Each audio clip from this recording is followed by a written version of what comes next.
안녕하십니까. 2월 27일 화요일 말씀 묵상 함께 시작하겠습니다. 오늘도 우리 가운데 주시는 그 성령님의 은총이 충만하여서 서로를 사랑하고 서로를 위하고 축복하는 그런 마음이 충만한 하루 보내시기를 기도합니다. 오늘 본문은 누가복음 9장 46절에서부터 50절까지 말씀이고요. 비교적 짧은 본문에 교회에 대해서 생각해보게 하는 본문인데요. 교회의 본질이 무엇인지 생각해보고 우리가 교회를 어떤 공동체로 만들어 가야 될 것인가를 생각해보는 그런 시간이 되었으면 좋겠습니다. 그럼 먼저 말씀 보시겠습니다. 제자 중에서 누가 크냐 하는 변론이 일어나니 예수께서 그 마음에 변론하는 것을 아시고 어린아이 하나를 데려다가 자기 곁에 세우시고 그들에게 이르시되 누구든지 내 이름으로 이런 어린아이를 영접하면 곧 나를 영접하며 또 누구든지 나를 영접하면 곧 나를 보내신 이를 영접함이라. 너희 모든 사람 중에 가장 작은 그가 큰 자니라. 요한이 여짜오되 주여, 어떤 사람이 주의 이름으로 귀신을 내쫓는 것을 우리가 보고 우리와 함께 따르지 아니함으로 금하였나이다. 금하지 말라. 너희를 반대하지 않는 자는 너희를 위하는 자니라. 이제 오늘 본문으로 갈릴리 사역 이야기가 끝납니다. 예수님께서 갈릴리에서 예루살렘으로 진격하기 위한 자기 사람들을 만드시죠. 12제자로 중심 세력이 구성되고 교회가 만들어지는 것을 볼 수 있는데요.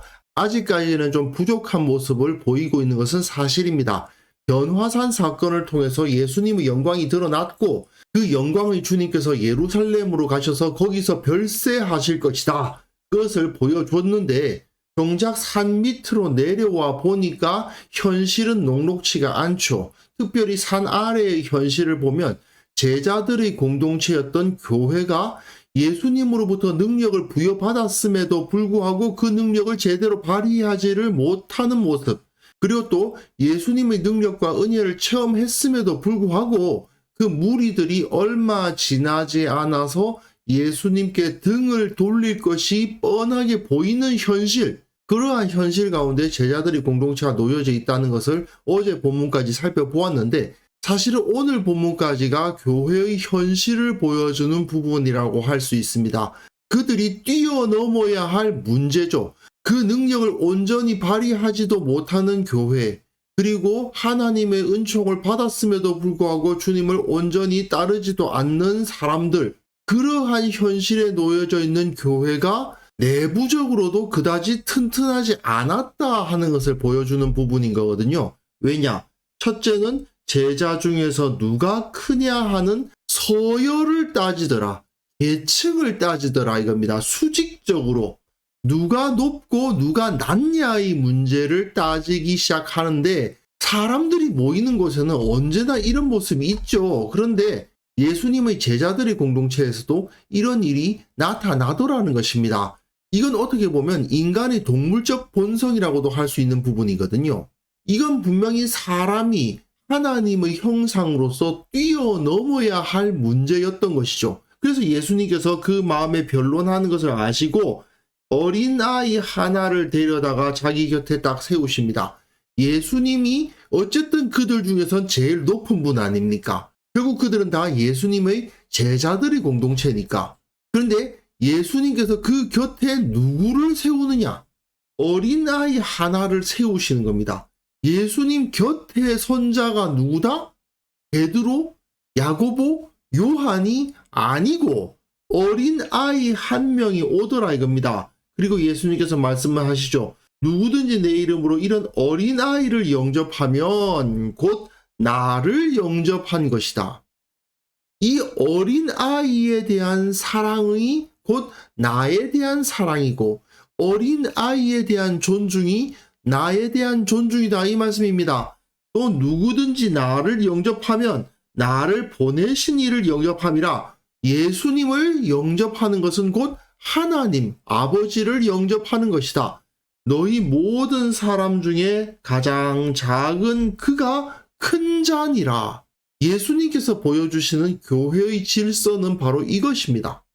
낮은 자를 영접할수록 약한 자를 돌볼수록 더 높아지고 더 고귀해진다는 거죠.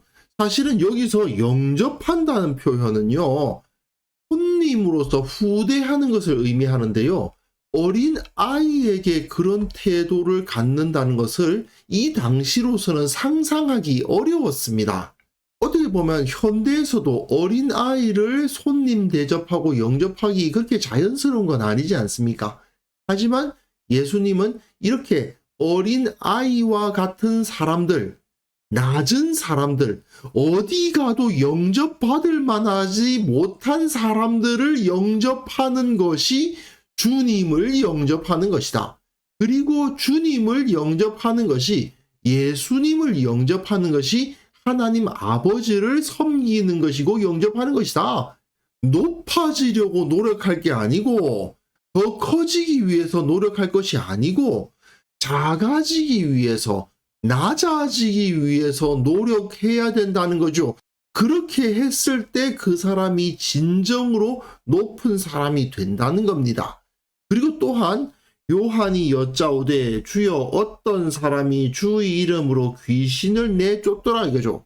우리가 보고 우리와 함께 따르지 아니함으로 금하였나이다, 못하게 했습니다.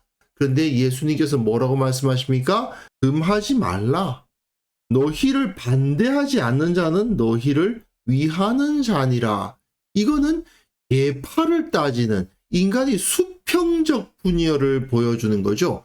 앞에서 누가 크냐 누가 높냐를 따지는 것은 수직적 분열이라고 한다면, 여기서는 계파를 따지는, 인간이 수평적 분열을 보여주는 거라고 할 수 있습니다. 우리와 너희의 편을 가르는 행동 말입니다. 너는 우리들과 같이 다니지도 않으면서 왜 예수님 이름을 입에 올리냐? 이런 식의 태도는 예수님의 제자들에게는 합당하지 않습니다. 물론 교회는 세상의 공격을 받죠. 영적 전투이기 때문에 싸워야 할 때도 있습니다. 그런데 교회를 반대하지 않는 사람들까지 다 교회의 적이라고 생각하는 것, 정말 어리석은 생각이죠. 더 큰 문제는 뭐냐 하면, 같이 예수님을 섬기고 있음에도 불구하고 자신과 다르다는 이유로 장로교와 감리교와 침례교가 싸우는 이런 경우가 생긴단 말입니다. 이게 가장 큰 문제죠. 물론 적극적으로 예수님의 이름을 공격하는 그런 공격이 들어온다면 당연히 방어해야 되고 영적 전투를 감당해야 됩니다. 그러나 그런 태도를 보이지 않는 사람들, 불신자라 하더라도 교회를 비난하거나 적개심을 드러내거나 그렇지 않는데 그들을 적이라고 생각한다든지 그들과 우리는 함께 있을 수 없다고 생각한다든지, 이런 것은 사실 잘못된 태도라는 것을 알게 됩니다. 적극적으로 예수님의 이름을 공격하고 또는 이단과 같이 복음을 왜곡하는 사람들이라면 당연히 영적 전투를 해야 되겠지만, 그렇지 않는 사람들에게는 우리가 호의를 베풀고 최선의 사랑을 베푸는 것이 옳은 겁니다. 특히 장로교, 침례교, 감리교, 성결교 이런 식으로 다 같이 예수님을 섬기고 있는 사람들인데 서로 조금씩 생각들이 다를 수 있죠. 그런데 그들 가운데 갈등을 하는 건, 이건 정말 최악이죠. 우리는 결코 그런 모습을 보여서는 안 되는 겁니다. 누가가 누가복음을 썼는데 이 사람은 바울과 함께 선교 여행을 했던 사람이죠. 바울의 최후까지 그를 떠나지 않고 그와 함께 있었던 사람이 바로 누가입니다. 디모데 후서를 보시면 다른 사람들은 다 자기를 떠났는데 누가만 나하고 함께 있다라고 바울이 말하고 있는 것을 볼 수 있어요. 그러니 누가는 바울을 너무나도 잘 이해한 사람일 겁니다. 바울의 사역을 살펴보면요, 그 복음 사역 중에 가장 큰 문제가 무엇이었을까요? 사람과 사람 사이의 장벽이었습니다. 유대인과 이방인 사이에 장벽이 있을 뿐 아니라 유대인 사이에서도 히브리파냐 헬라파냐, 바리새인이냐 사두개인이냐, 뭐 이런 식으로 장벽이 생기고 서로 편을 가르고 갈등하고 또 누가 높냐 누가 낮냐 이거 가지고 싸우는 거, 이거야말로 복음을 전파하는데 가장 큰 문제였던 것이죠. 사람들 사이에 이렇게 계층 간으로 수직적으로 분열되거나 또는 수평적으로 서로 계파 갈등을 하거나 세상 어디에서나 목격할 수 있는 보편적인 문제이지만 교회는 이 보편적인 문제로부터 벗어나라는 명령을 받았습니다. 왜 그렇습니까? 이런 수직적 분열이나 수평적 분열이 전부 다 죄에 의해서 나타나는 거거든요.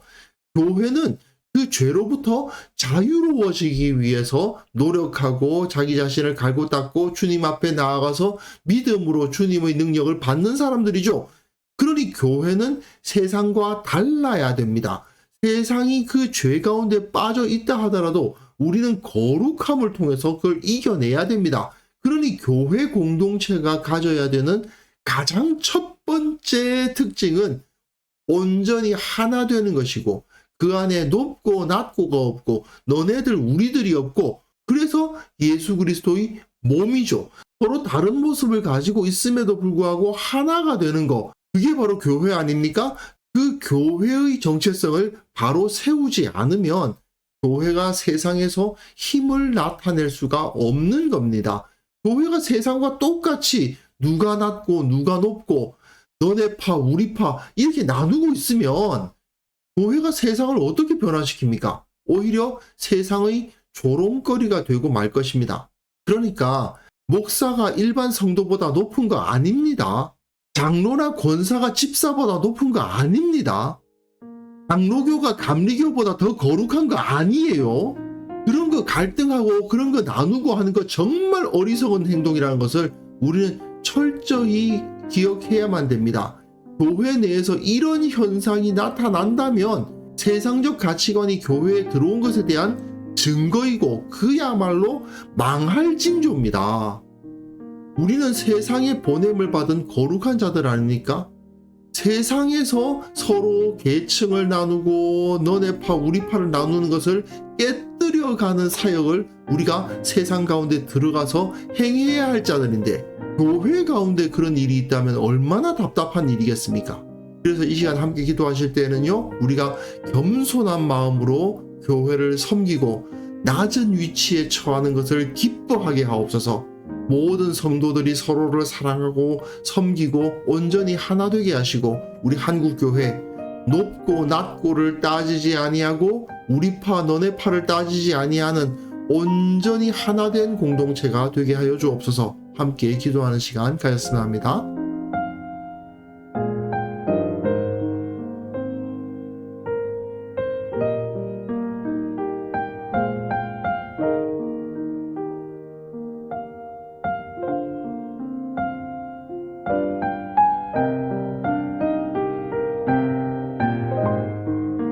하나님 아버지, 늘 교회를 생각하고 교회를 섬길 때 낮은 자리에 있기를 더욱 기뻐하는 자가 되게 하여 주옵소서. 남들이 나보다 더 높은 자리에 있는 것처럼 보일 때 오히려 기뻐하게 하시고, 언제나 나보다 남을 더 낮게 여기고자 하는 마음이 충만케 하여 주옵소서.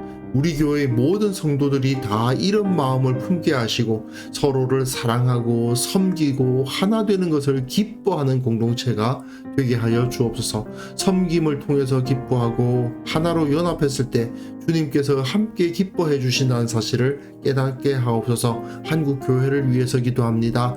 한국 교회가 높은 자와 낮은 자를 따지고 교단을 따지고 교회가 서로 간에 갈등하는 그런 어리석은 모습들, 답답한 모습들 다 제거하여 주시고 서로 협력하고 서로의 다른 점이 오히려 복음을 더욱 효과적으로 전할 수 있는 귀한 자산이라는 사실을 깨닫고 서로 연합하고 하나가 되는 그런 공동체가 되게 하여 주옵소서. 아버지 하나님, 우리가 오늘 하루 살아가는 그 모든 삶을 통해서 세상에 예수 그리스도의 가르침, 복음의 가치관을 전파할 수 있기를 원합니다. 우리가 만나는 사람들마다 사랑과 배려로 다가갈 수 있도록 도와주시고, 그것을 통해서 예수님의 모습을 저들에게 드러낼 수 있도록 도와주시고, 그것을 통해서 세상을 하나님의 나라로 만들어가는 그런 사역을 감당하는 오늘 하루를 보내게 하여 주옵소서. 감사드렸고 예수님의 이름으로 기도합니다. 아멘.